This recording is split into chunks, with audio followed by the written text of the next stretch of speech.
Кадамжай району Баяман Батыр базарында ири өрт чыкты. 1 апрелге караган түнү Кадамжай районунун Исхак Болоткан айыл өкмөтүнүн Жеңиш айылына жайгашкан Баяман Батыр базарында өрт чыкты.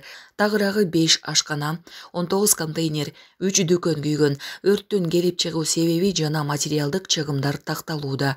Кырсыктан адам өмүрүнө зыян келген эмес. Кече 1 апрелде облус башчысы Абдикарим Алимбаев кырсыктын кесепеттин жеринен барып көрүп, соодагерлер менен жолукту. Ал жумушчу топ түзүп, 1 орун басары Маруфкан Тулаевди жумушчу топтун төрагалыгына дайындады. Жетекчилер жана соодагерлер менен жолугушууда.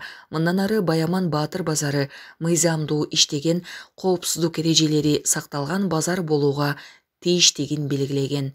Ошондой эле базардын айланасындагы жол тыгынын жөнгө салуу, өрттөлгөн аймакты тазалоо жана соодагерлер үчүн ыңгайлуу шарттарды түзүү базардын коопсуздугун камсыздоо тапшырмасын да койгон.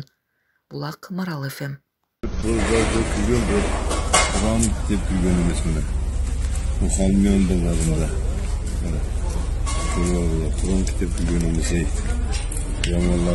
Keremeti.